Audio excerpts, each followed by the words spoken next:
Los Alamitos 2 million futurity trials are set for Sunday, November 24th. It's our biggest night of the year, with the top juveniles on the West Coast featuring multiple graded futurity winner Up to Party, Golden State Million winner American Dreaming, Governor's Cup futurity winner Favorite Jess Hawk, plus top juveniles Lethal Cowboy 123 and many more. It's our biggest night of the year, the Los Alamitos 2 million trials, Sunday, November 24th.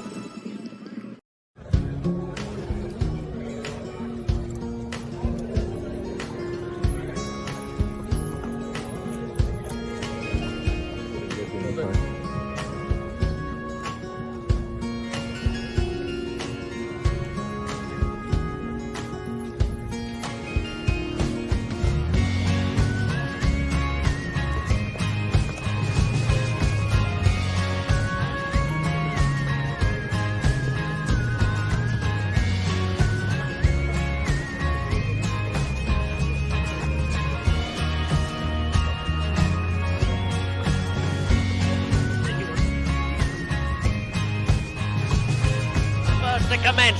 BP cartel policy is challenging from between them. BP cartel policy, ABC Corazones. BP cartel policy working his way to the lead, and he wins by a neck from ABC Corazones, a triple derby winner, and this one is super.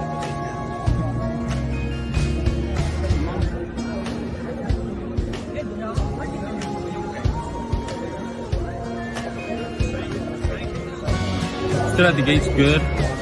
I was scared because he's not really a sharp breaker, but this time he broke good. He started rolling.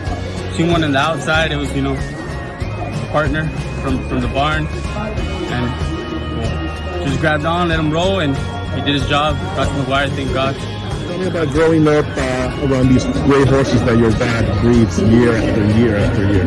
Well, that's all he ever has done is just raise these good horses. He knows a whole lot more about them than I ever will.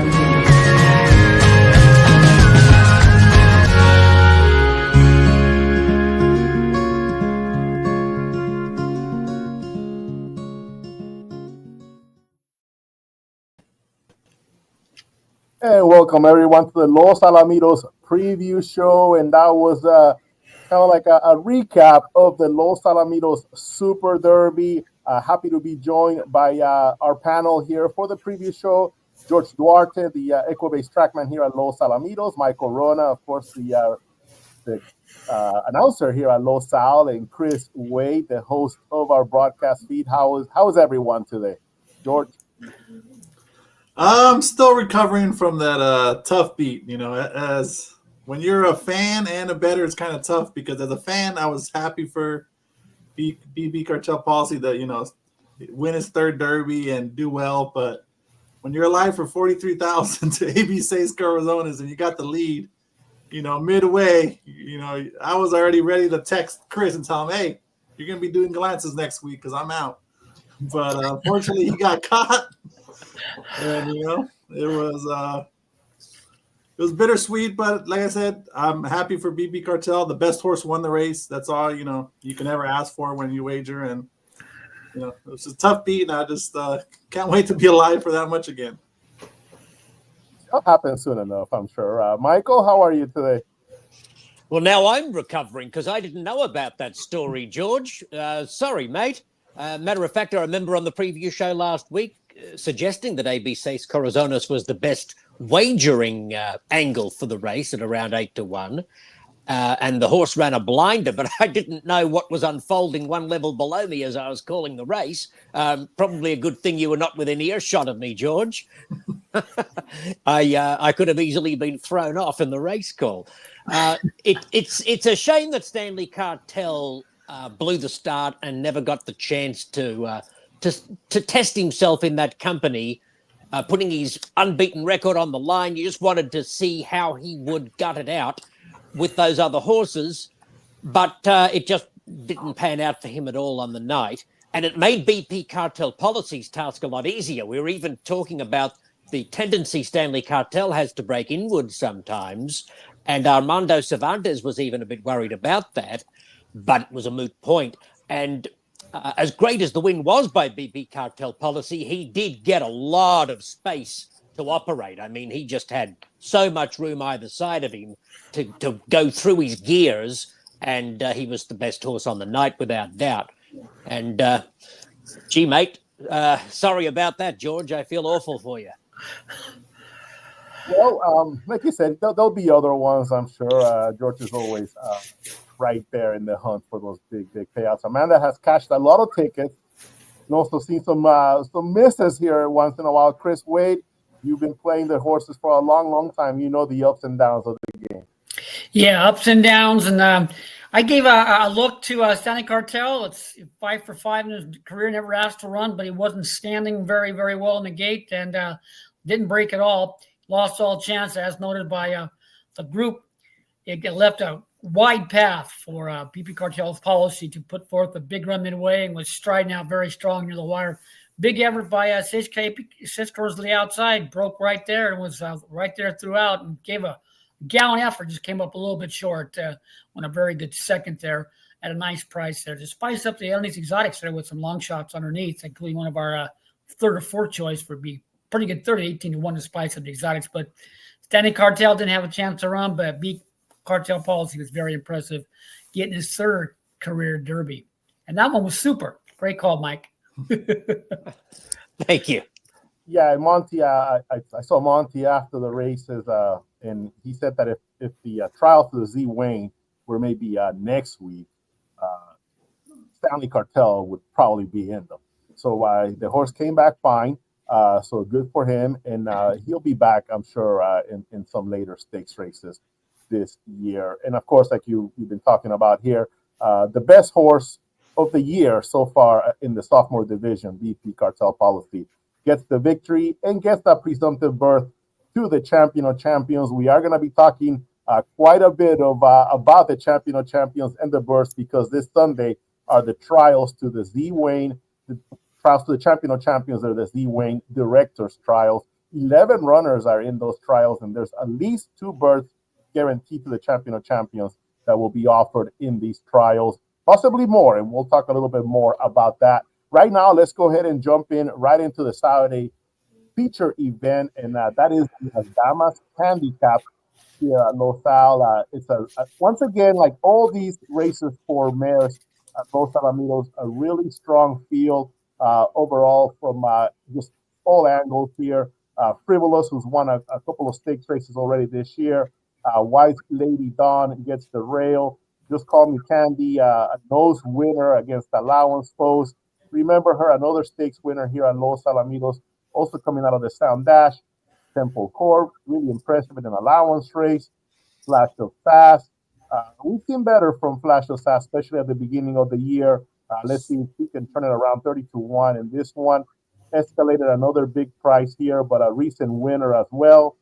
AJ Run for Cash makes a quick return at the Downs at Albuquerque and winning a stakes race over there. Jessica Cruz, she's been a tremendous runner all throughout the year. Beat the boys in the Azure 3 handicap. And there is Nymphette, the 6-5 favorite in this race. I'll go ahead and start with George. Your thoughts as far as this field is concerned, George? I think, to me, this reminds me a lot of last week's race with Rocking with Energy. Yeah, I mean, the most talented horse always has gait issues, and now they draw the outside post. And that's what here I think is here in Nymphette. You know, her issue has always been the gait and being quick, and she's basically guaranteed a clear path, especially with Jessica Cruz, who tends to lug in if she's going to lug anywhere, and she's quick. So it'll give her a target. She'll be able to, get it through all her gears like BP Cartel Policy, and should be able to finally get her first win at 400 yards. I'm surprised when I was looking at the PPs that she's never won at this distance, considering how good her late kick is. So I think finally she'll be able to put it all together and win. Yeah, she's hit the board in a couple of those big grade 1 races for mares at 400 yards. The Matron stake, the one that she did win on California Breeders' Champions Night, was at 350 yards. Michael, your thoughts? Yeah, I think that's an excellent analysis by George of Nymphette. Clearly deserves to be the favorite. She'll be a dominant favorite. and she should win. She should win. Outside of her, I fancy number 3, Just Call Me Candy, can run a really strong race. I know that Frivolous has beaten her home a couple of times in the Florentine Stakes and the Sound Dash. In fact, numbers 1, 2, 3, and 4 in this field all exit the Sound Dash Stakes. And Frivolous finishing second's the best of those 4. Just Call Me Candy was third. But the allowance win subsequently was in fast time. She's had actually 2 very good allowance wins either side of the Sound Dash, and she had serious excuses in the Florentine when she was very well fancied in the wagering and lost her footing at the start. So there's some quality, and Eddie Willis and Justine Klaber are just firing on all cylinders. So while obviously Frivolous is a terrific mare, I might be inclined to just go with the slightly better price of Just Call Me Candy number 3 as the second pick, but Nymphette has to be my on-top selection. Yeah, you mentioned how well the team of Justine Klaber and Eddie Willis are doing. Justine winning at 26% here at Los Alamitos this season. Chris, you're always good for a nice value play. Does it go through Nymphette? Can you see any other horse here maybe upsetting the talented Nymphette? Yeah, the Nymphette figures very, very difficult to deny. Drawn well to the outside, much like as George stated. Comes back out of the rocking with energy. This horse was drawn up against the horse, was very, very quick, and cleared past the wire, had a target to run at, and then pulled away rather handily. Nymphette, on my numbers, has got the number by far the best figure, and did have some trouble when running a pretty good second in the recent run versus Patty Saint. And drawn to the outside, surprised the horse hasn't won in 400 yards because the horse got a big leg kick, and figures very difficult to die with the third past the wire. I'm going to give a slight look to a little bit of price to spice up the underneath exotics. That'll be the Temple Court. This is the horse we liked last time to win, and won rather handily, and is a nice size individual, and I think we'll like this yardage, and has a look to grab a slice of the pie underneath. And of course, Frivolous has got to look along with Just Call Me Candy, but everything goes right from the outside runner, and Nymphette to the outside there for Jimmy Glenn and the doctor. And don't forget a jockey trainer combination, not a bad 35%.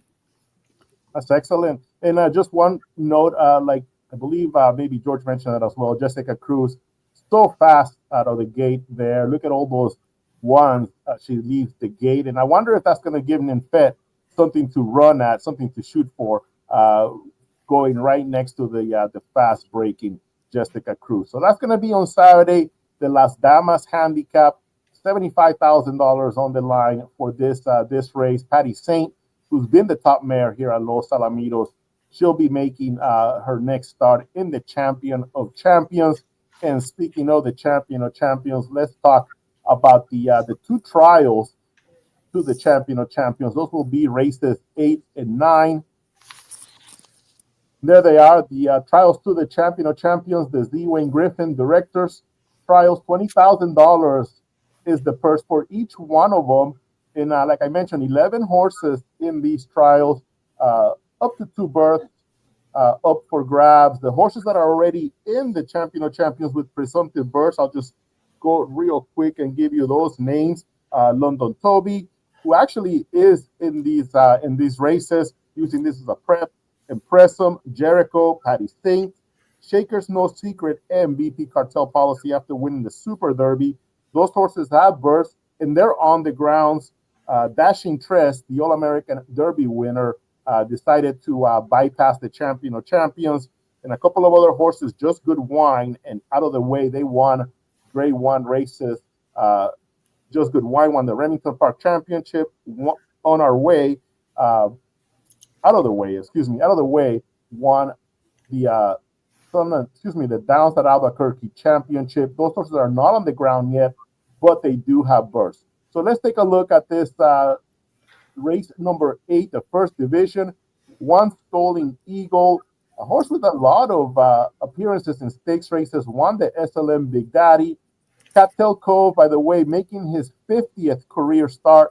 And we are going to be giving away on Sunday to the first 700 fans with a paid admission, Cattail Cove hat, baseball cap, honoring his big win his big start here, his 50th start in Cattail Cove. Will be giving away a hat on Sunday, commemorating his 50th race. The 3 SC Time to Run. We saw him win the El Primero del Año Derby. There's London Toby, Require First, a horse that always seems to be right there in the top 3 when the big money is on the line. Big names that stand out here, of course, London Toby and SC Time to Run. Chris, I'll start with you here. What do you like in this 8th race? Well, London Toby is a professional racehorse, and doesn't make a difference. The horse runs well, fresh, every single time. Last time won the Bia Bono off a 121 night layoff and had an 18-3 prep prior, and comes back with an 18-3 prep for this affair. So when things work out, don't change it. London Toby figures very difficult to die as my top choice, and the deserved heavy favorite in this first event. Yeah, 3 to 5 on the morning line there. Michael? I've got to go for London Toby. I can't pick against him.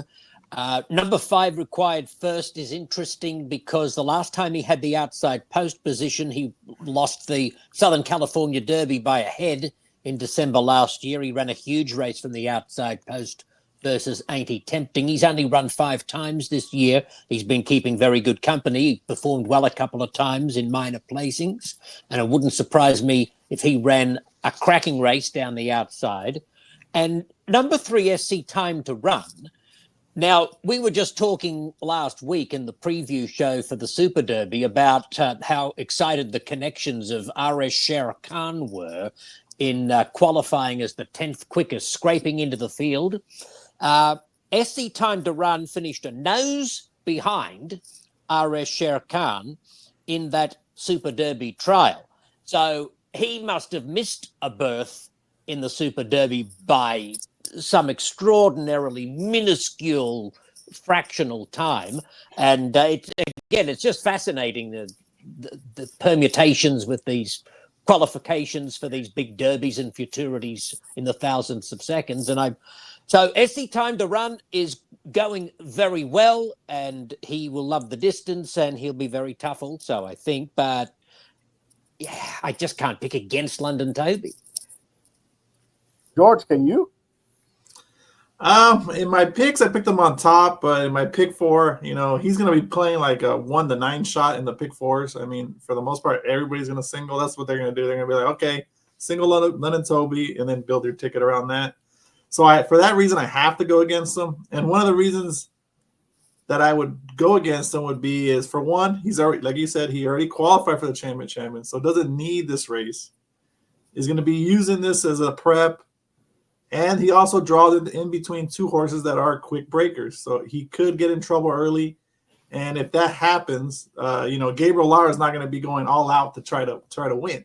He's going to understand that, this is a prep for the champions. I'm not going to get all out of this horse to try to win this race. So that's why I think he's worth trying to go against. And then one that could take advantage is the giveaway horse, the Cattail Cove. He always runs his race. He's going to run in the 1980s, 1970s, and a lot of times that's good enough to get it done. Yeah, you could finish 5th in this race. And if this race is fast enough, by some, the machinations of how the Champion of Champions work, you could get into the Champion of Champions. So you have to give it your all, even if you don't know, if you don't think you're going to win the race. Because it's all about having the fastest time. The 2 fastest times overall advance to the Champion of Champions. And like I mentioned, there might be a 3rd or 4th berth that opens up. So Cattail Cove has raced in the Champion of Champions before a couple of years ago, and he made it through the Z Wayne.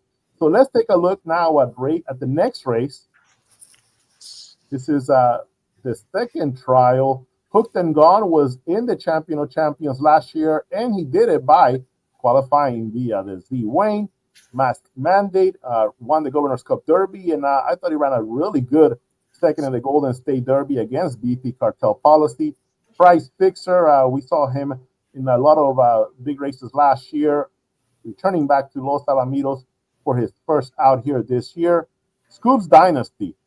Another horse that has been in the Champion of Champions before, but we're looking to see if Scoops Dynasty can improve off of his last effort there when he finished fourth in a very troubled Go Man Go. Milagro Lady, another kind of a new phase, did run here already, finished fifth to Just Call Me Candy, and Just Being a Friend, coming off of a really nice workout, 12:10 on October 26th, Just Being a Friend.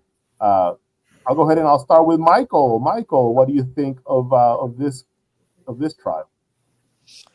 Well, it's all about Scoops Dynasty and how he gets out of the gate and how he carries his head and his neck and his body in the opening quarter of the race. I mean, he's just, you're not quite sure how he's going to deliver. He doesn't seem to have found form this 5-year-old season, albeit a very lightly raced campaign.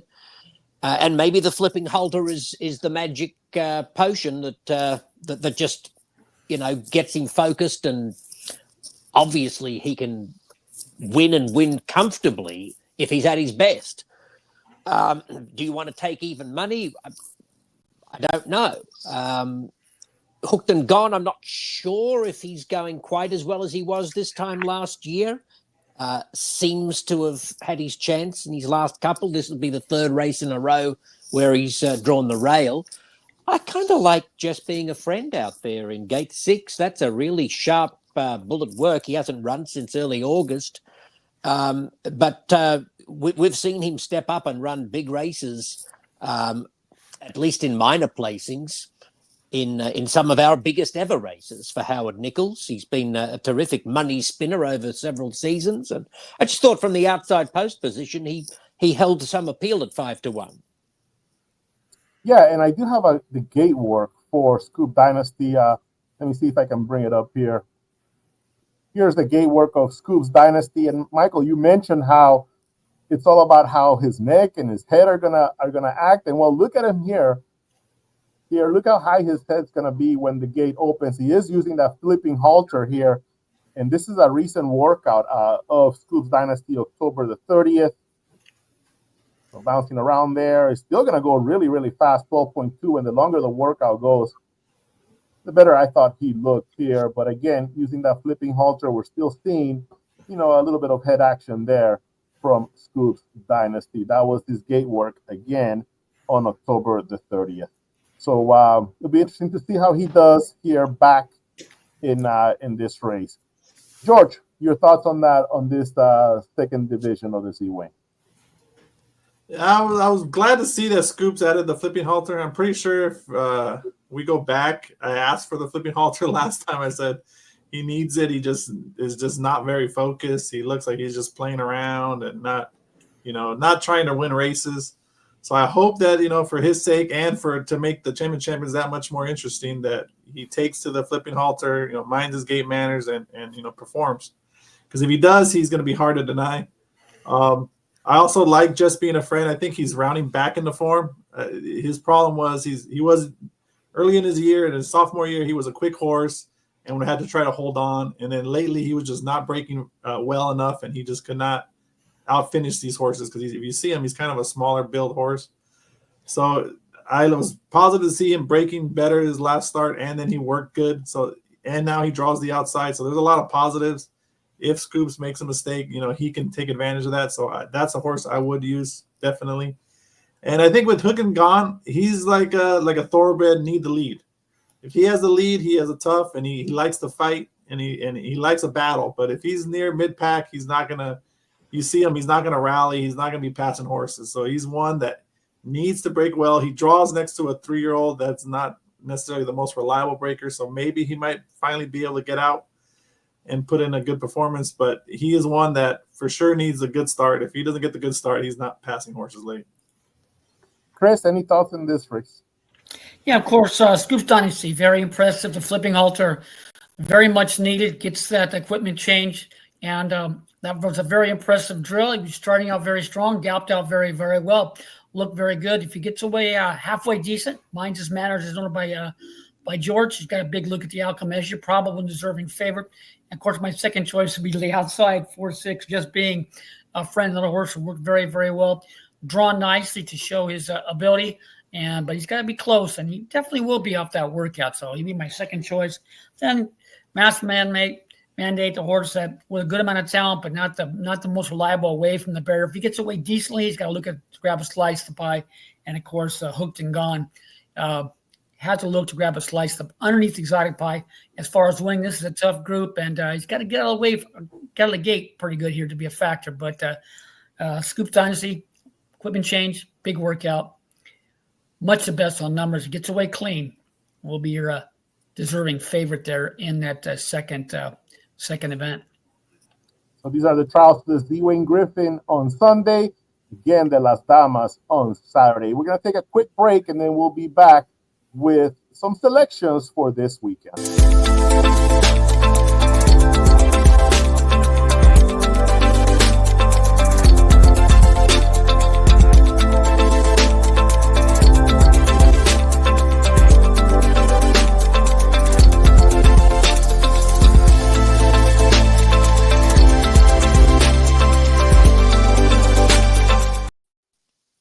And we're back with Michael Wrona. Michael, you're going to give us a selection here on Sunday, and it's going to be in the fourth race. Yeah, that's a 1,000-yard, 2-year-old maiden. And the top three on the morning line, numbers 1, 2, and 3, all exit the same trouble-filled maiden on October 27 when a horse lost the rider. Horse was quite okay. As a matter of fact, that horse comes back in this field also, number 9 rather, just a little sin. So there were no issues as far as injuries, but it certainly was a trouble-filled race along the back stretch. And Sweet Ella Ray, number 3, who was my selection for Sunday night, took the worst of that trouble. There she is, Sweet Ella Ray, and she's going to be breaking, Michael, from post number 7. 6, right? But under the 7th spot. Yeah, the one horse was scratched, so she's actually horse number 7 with the orange saddle towel. All right, let's check it out here in this race. Orange saddle towel.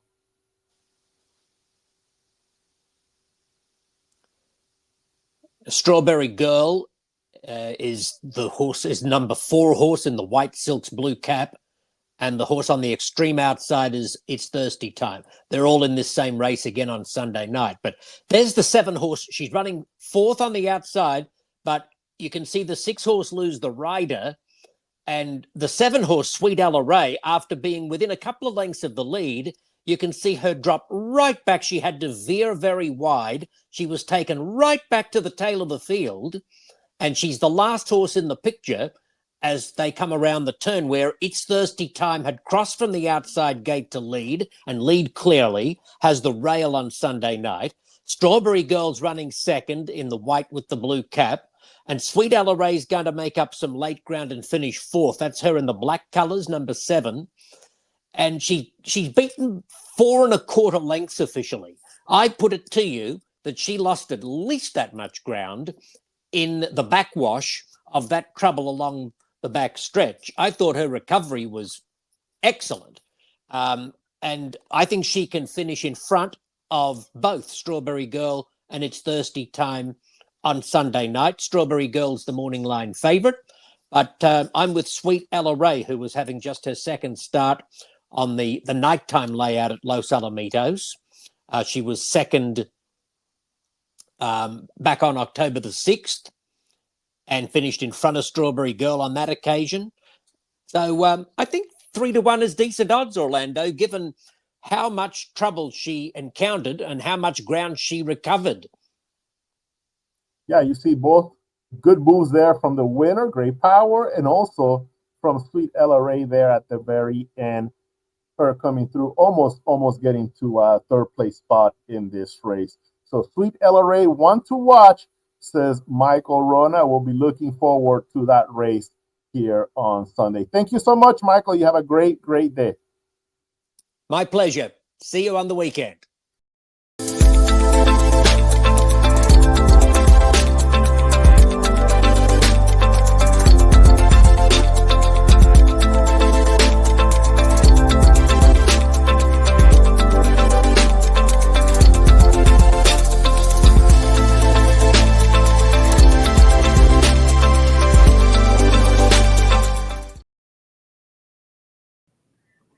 And we're back here on the preview show. Now we have George Duarte and Christopher Wade. They're going to take us through the last segment here of the preview show. And we're going to start with Chris. Chris, you have a selection here in race number 6, right?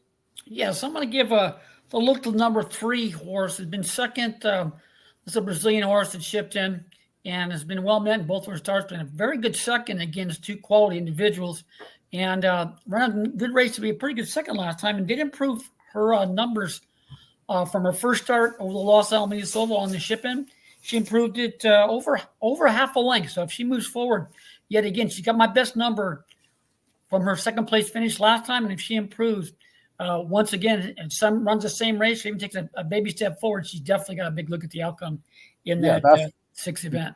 That's number 3, Miss Aisao JQM, and one of the most decorated Brazilian horses in the history of the country there. And we happen to have the richest Brazilian horse ever, Edgar Verde, a male that has been running some really nice races here. And Miss Aisao JQM, that's the female version there, has won a lot of races.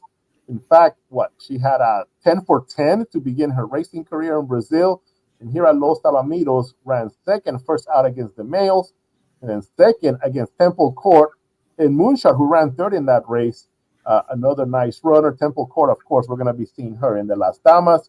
So there it is, Miss Aisao JQM. That's going to be your top selection here in race number 6, Chris. So how about we go ahead and take a look at that race, October 13th, race number 10. Okay, and there's the race. This is the 10th race on October 13th. Miss Aisao JQM breaking from post number 2. Walk me through this race, Chris. Yeah, she breaks relatively well. She brushes away from the gate, and she kind of lugged in a little bit. But, she showed a good amount of speed, and she's right there throughout. And she ran a very good race. She ran a very good second, but as noted, Temple Court's a big-body runner and enjoyed a clear path to the wire and just blew on by the whole field right near the wire. But that runner didn't give up, and that was a very impressive performance.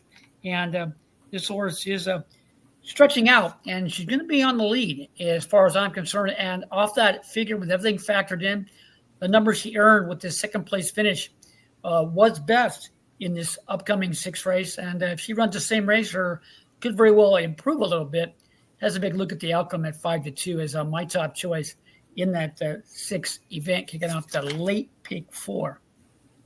Yeah, she got bumped pretty good there after breaking out in that race. So Miss Aisao JQM is the selection, Chris Wade says, in race number 6. George, you also have a horse to watch, and that's going to happen in race number 7. Tell me about it. It's going to be the number 2. CM Cowgirls Are Cool. It's a very similar horse to the horse I gave out last week. One that I've always sort of liked, and I liked her in her works in early April, and then she encountered trouble in both her starts. Comes back off a layoff and ran a good race while drifting in a couple times against a much better field than this field. And I just feel I would say even with just the repeat effort, I think is good enough to get it done in this race. And she's not. I don't think she'll be the favorite in this race. I think she is the morning line favorite, but I have a feeling that she will not go off as a favorite. I think the outside horse is going to be taking money, and also the 3 prize-winning chick. So I think she might even be able to float up to 5-2. I think her morning line is 2-1. Yeah, so Torito Cash Cartel is a slight morning line favorite at 9-5, and CM Cowgirls Are Cool at 2-1 is the second choice. She is an Oregon bred by Flying Cowboy. 1, 2, 3, ran a nice second, 2 races back against Quick She Is, and finished 4th here. And she beat Naive, who qualified for futurity. Naive, La Milicia, and Super Sexy were also in that last outing against CM Cowgirls Are Cool. So we'll go ahead and take a look at the October 12th. So here, CM Cowgirls Are Cool. She's going to be breaking from post number 2, October 12th. Go ahead and do your thing, George. So she gets out. I mean, she's a little bit antsy there, but that doesn't really bother me. She gets out, drifts in, because the inside horse comes in and lugs in again right there, approaching the gap, then lugs in again, passing the gap. And then I thought this is where she right here about where she levels, and then look, she finishes well. She almost gets up for third, and then gallops out well to me. Like you'll see her in the inside right there, going past the winner.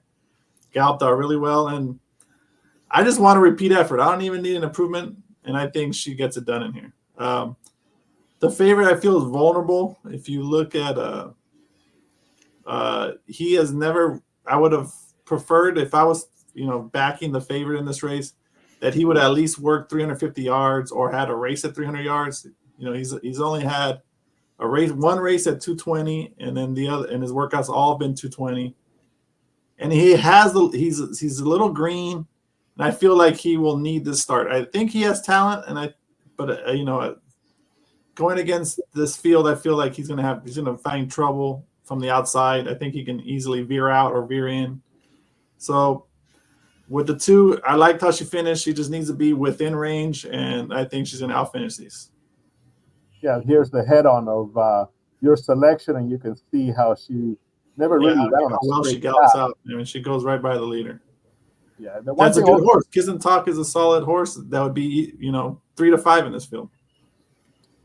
One other thing about Torito Cash Cartel, like you mentioned there, that 12.2 at 220 yards, that workout, I thought they were riding him pretty hard the entire way. They were hustling him. We saw Scoops Dynasty, how they were just kind of letting him do his thing. With Torito Cash Cartel, they were really trying to get him to go that 12.2. Yeah, I want to see how it looks beyond 220 yards before I'm going to back him at, what could be a 2-1, 9-5 price. I rather, I would say single Chris's horse in the 6, because I really like that one too. And if you want to get aggressive, single mine, and then you can hope for some chaos in the 2 directors trials and try to get paid. That could lead to another nice payout as well if we get some chaos in those trials. Chaos as far as the long shots coming in. That'll be interesting for sure. So it's going to be a good weekend of action here at Los Alamitos, the Las Damas Handicap on Saturday night, and the trials of the Champion of Champions, 11 top runners here on Sunday. And all of our handicappers have their best selection of the weekend on Sunday. So make sure you join us for that interesting card. And don't forget, Cattail Cove hat giveaway to the first 700 fans. That starts at 4:30 p.m. Cattail Cove making his 50th career start. So again, thank you, George. Thank you, Chris. Looking forward to seeing you guys this weekend. See you this weekend. All right.